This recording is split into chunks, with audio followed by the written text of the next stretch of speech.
Someone's coming in for a conversation that might trigger you. Do not let it. Please scroll on if this doesn't resonate. I got peacemaker. Someone already regrets what they said. This is someone who does this a lot. Deep thinker. They're looking at your situation through rose-colored glasses. And here's the interesting thing is I'm getting a feeling this is someone who, hiding. Okay, they've been hiding. Yeah, it actually is an apology they want to come in with, but they have a way of apologizing that's not going to sound like an apology. I'm not even going to really try to go further than that. I'm not getting the greatest feeling about this. Well, here's what I mean. The person is just under a lot of stress, and it's nothing that you need to be derailed by, because this is you. Like, this is about you. Like, they're going to make some kind of assumption about you. Dead end. Yeah. Okay. It's going to lead the conversation to a dead end. They're making some kind of assumption because there's a lot they don't know about you, and I know that can be very offensive. Certain things people say, especially these days, because we live in a world now. I mean, you don't see it anywhere clearer than on social media. You know, depending on what you look like and your age and all this few other factors, people think they know you. They think they look at you and they just know everything about you, and they say some of the most offensive things that don't apply to you at all. And that could be what this person's going to... That's why I'm getting reminded of this. Never felt like this before. I knew better. Truthfully, they just... I really don't think they do know better. I mean, they're going to know better. If they know better about the past, but they still have a lot to work on as far as knowing how to approach people. They don't know how to really approach people.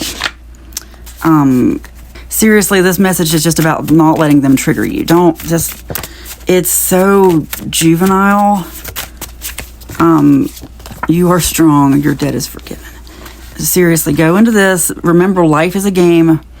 That's how we play it. This person's meant to trigger you. Please read The Law of One. I've been reading it lately. You came here to this earth to be triggered by these people and to have the opposite reaction. That's what Jesus is trying to tell us. That's what Christ consciousness actually is when you get to where, instead of being triggered, you actually feel sorry for the person. Really.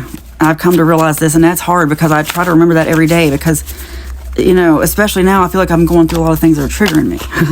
Let's speak that. I'm going to speak that out of my life. No, I'm not triggered. See, that's how it works. Like, I am strong. You are strong. This person doesn't trigger you. It's, we're all being tested. That's why I'm getting reminded of that. We're all being tested right now. Don't let them trigger you. Healing and focus. Okay, yeah.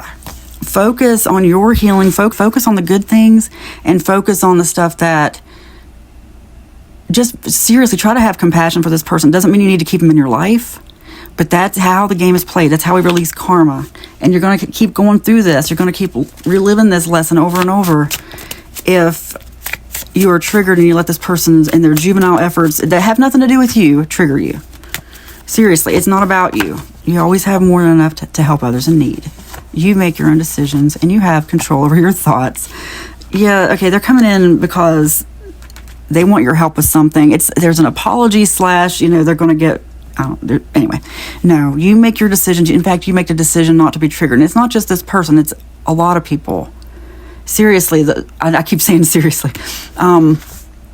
It's just, the Bible, which I take as an allegory, says Satan is like a roaring lion who's seeking whom he may devour. Part of it's the anger. Don't give the devil a foothold. Do the opposite. Be kind. Have control over your thoughts. You can do this. You can have control over your thoughts.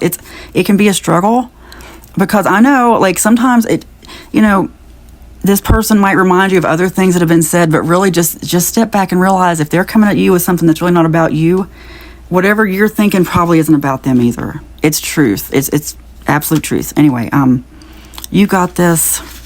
You make your own decisions and you have control over your thoughts. It is spoken, it is written, and so it is. Amen.